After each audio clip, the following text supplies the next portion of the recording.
Welcome to Anbarasi kitchen. இன்றைக்கி நாம் அன்பரசி கிச்சனில் என்ன பார்க்க போகிறோன்னா, அப்பளம் வீட்டிலே எப்படி செய்கிறது அப்படின்னு தான் பார்க்க போகிறோம். நம்ம ரொம்ப ஈஸியாக இந்த அப்பளத்தை செஞ்சிடலாம். வாங்க இது எப்படி செய்யுதுன்னு பார்க்கலாம். இந்த அப்பளம் செய்கிறதுக்கு 200 கிராம் அளவுக்கு வெள்ளை உளுத்தம்பருப்பு எடுத்துக்கலாம். பாருங்கள், வெள்ளை உளுத்தம்பருப்பு எடுத்துருக்கோம்.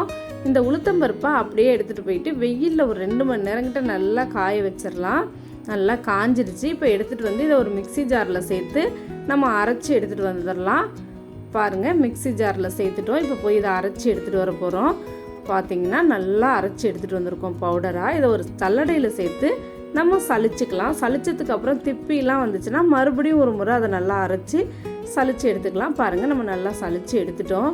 இந்த மாவு பார்க்குறதுக்கு எவ்வளோ பவுடர் மாதிரி இருக்குது பாருங்கள். அவ்வளோ சூப்பராக நம்ம அரைச்சி எடுத்துகிட்டு வந்திருக்கோம். இந்த அப்பளத்தை கூட நம்ம பிரண்டை சாறு சேர்த்து தான் செய்ய போகிறோம். நம்ம மாடியில் போயிட்டு நம்ம தோட்டத்தில் மாடியில் வந்து பிரண்டை வளர்த்து வச்சுருக்கோம். பாருங்கள், பெயிண்ட் பேக்கெட்டில் எவ்வளோ சூப்பராக பிரண்டை வளர்ந்துருக்குன்னு. இதிலேருந்து கொஞ்சம் நம்ம எடுத்துகிட்டு வந்துடலாம். நமக்கு தேவையான அளவுக்கு நம்ம பிரண்டை கொடி எடுத்துட்டோங்க. இப்போ கீழே போய் இதை அரைச்சி அப்பள மாவு எப்படி இப்போ செய்கிறதுன்னு பார்க்கலாம். பாருங்கள், இந்த பிரண்டை கொடியை வந்து நான் க்ளீன் பண்ணி வச்சுருக்கேன். ஏற்கனவே பிரண்டை எப்படி க்ளீன் பண்ணுறதுன்னு சொல்லிட்டு நம்ம ஒரு வீடியோ போட்டிருக்கோம். இப்போ அதே போல் நம்ம க்ளீன் பண்ணி எடுத்து வச்சுருக்கோம். இது கொஞ்சமாக தண்ணி விட்டு நம்ம அரைச்சி எடுத்துகிட்டு வந்துடலாம். அரைச்சி எடுத்துகிட்டு வந்த பிரண்டையை வடிகட்டி இந்த ஜூஸ் எடுத்து வச்சுருக்கோம். இந்த ஜூஸ் கூட கொஞ்சம் பெருங்காயத்தூள் சேர்த்துக்கலாம். கொஞ்சம் நிறையவே போட்டுக்கலாம் பெருங்காயத்தூள். அப்புறம் இதுக்கு இந்த அப்பள மாவுக்கு தேவையான அளவுக்கு உப்பு இதிலே சேர்த்துக்கலாம். இது கூட கொஞ்சமாக ஒரு சிட்டிகை அளவுக்கு ஆப்ப சோடா சேர்த்துக்கலாம். இல்லை பேக்கிங் சோடா ஏதாவது ஒன்று சேர்த்துக்கலாம். நம்ம அதையும் இது கூட சேர்த்து எல்லாத்தையும் நல்லா மிக்ஸ் பண்ணிடலாம். கட்டி இல்லாத அளவுக்கு மிக்ஸ் பண்ணிடலாம். இப்போ நம்ம பிரண்டை ஜூஸ் வந்து ரெடி பண்ணி எடுத்துகிட்டு வந்துட்டோம். இதை நம்ம அரைச்சி வச்சுருக்க உளுந்து மாவு கூட சேர்த்து நம்ம பிசைஞ்சிடலாம். பாருங்கள், நம்ம உளுந்து மாவு கூட இதை கொஞ்சம் கொஞ்சமாக ஊற்றி நம்ம தேவையான அளவுக்கு பிசைஞ்சு எடுத்துக்கலாம். நாம் எடுத்துகிட்டு வந்தது வந்து சரியாக தான் இருந்துச்சு. அப்படியே நம்ம எடுத்து வச்ச ஜூஸ் பத்தலை அப்படின்னாலும் நம்ம தண்ணி சேர்த்து பிசைஞ்சு எடுத்துக்கலாம். பாருங்கள், இதை கொஞ்சம் டைட்டாக தான் பிசையணும். ரொம்ப தண்ணியாக தளர்வாக மாவு பிசையக்கூடாது. அதனால் இப்படியே அழுத்தி அழுத்தி நம்ம நல்லா இதை பிசைஞ்சிக்கிட்டே இருக்கணும். இப்போ பார்த்திங்கன்னா நம்ம எப்படி அழுத்தி அழுத்தி பிசைஞ்சு மாவை நல்லா ஒன்று சேர்த்து கொண்டு வந்திருக்கோம். பாருங்கள், எவ்வளோ டைட்டாக இருக்குது பாருங்கள். இது போல் மாவு வந்து டைட்டாக இருக்கணும். நம்ம பிரண்டை கொடி யூஸ் பண்ணும்போது கையில் ஏதாவது ஒரு ஆயில் சேர்த்து தேய்ச்சிக்கணும். தேங்காய்யோ இல்லை நல்லெண்ணெயோ ஏதாவது ஒன்று சேர்த்துக்கணும். இல்லைன்னா கை அரிக்கும். நான் நல்லெண்ணெய் கையில் தடவிருக்கேன். அடுத்தது இந்த மாவை வந்து நம்ம நல்லா சாஃப்டாக ஆக்கணும். ஏன்னா நம்ம பிசையும் போது கெட்டியாக தான் பிசைஞ்சிருக்கோம். இதை போல் ஒரு இடிக்கிற கல் இருந்துச்சுன்னா எடுத்துக்கோங்க. எடுத்துக்கிட்டு வந்து நல்லா குத்தி எடுங்க.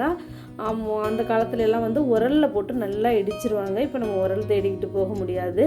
அதனால் இதால் நல்லா இடிச்சிடலாம். பாருங்கள், மாவு நல்லா சாஃப்டாக ஆகிற அளவுக்கு திருப்பி திருப்பி திருப்பி திருப்பி இந்த மாவை நல்லா இடிச்சிடலாம்.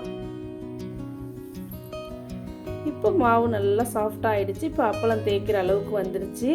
இந்த மாவை வந்து ஒரு ரோல் மாதிரி நம்ம உருட்டிக்கலாம். உருட்டிக்கிட்டு நம்ம எத்தனை உருண்டைகளாக சப்பாத்தி மாவு உருண்டை எப்படி நம்ம எடுத்துக்குவோமோ அதே போல் எடுத்துக்கலாம். இப்போ கட் பண்ணி எடுத்துக்கிட்டு எந்த உருண்டை நம்ம தேய்க்க போகிறோமோ அதை மட்டும் வெளியில் வச்சுக்கிட்டு பாய்க்க வந்து ஒரு பாக்ஸில் போட்டு மூடிடலாம். ஏன்னா அது சீக்கிரம் காஞ்சி போயிடும். அதனால டைட்டாக காற்று போகாமல் மூடி வச்சிடலாம். மூடி வச்சுட்டு நம்ம இதை வந்து சப்பாத்தியாக தேய்ச்சிக்கலாம். இப்போ நம்ம இந்த அப்பளத்தை தேய்ச்சி எடுத்துடலாம். பாருங்கள், நம்ம தேய்க்கிறதுக்கு வந்து மைதா மாவு யூஸ் பண்ணிக்கலாம். மைதா மாவு இல்லாமல் இதை தேய்க்கிறது கொஞ்சம் கஷ்டமாக இருக்கும். அதனால் நீங்கள் மைதா மாவு எடுத்துக்கிட்டு இதை வந்து தேய்ச்சி எடுத்துக்கலாம். எவ்வளோ நைஸாக உங்களால் மெலீஸாக திரட்ட முடியுமோ அந்தளவுக்கு திரட்டி எடுத்துக்கோங்க. பாருங்கள், நல்லா திரட்டி எடுத்தாச்சு. அதுக்கப்புறம் நமக்கு எந்த சைஸில் அப்பளம் தேவையோ அந்தளவுக்கு ஏதாவது ஒரு பாக்ஸ் மூடி எடுத்துக்கிட்டு நம்ம கட் பண்ணி அப்பளத்தை எடுத்துக்கலாம். இப்போ பாருங்கள், நம்ம கட் பண்ணி எடுத்துருக்கோம். இதை போல் நம்மகிட்ட இருக்க எல்லா மாவையுமே நம்ம தேய்ச்சி கட் பண்ணி எடுத்துக்கலாம். நீங்கள் கிச்சன் மேலே வச்சு திரட்டுனீங்கன்னா பெரிய உருண்டைகளாக கூட எடுத்து திரட்டி நிறைய அப்பளம் எடுத்துக்கலாம். நம்மக்கிட்ட இருந்த எல்லா மாவையுமே நம்ம வந்து அப்பளங்க வந்து கட் பண்ணி எடுத்துட்டோம் தேய்ச்சிட்டு.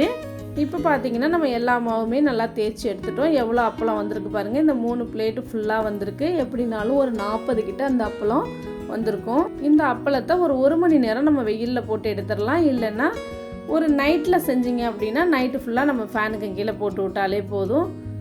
கொஞ்ச நேரம் இது காஞ்சா போதும். ரொம்ப நேரம் காய வைக்க வேண்டாம். ரொம்ப மொறுமொறுன்னு ஆகிடும். இப்போ இதை நம்ம காய வச்சு எடுத்துகிட்டு வந்துடலாம்.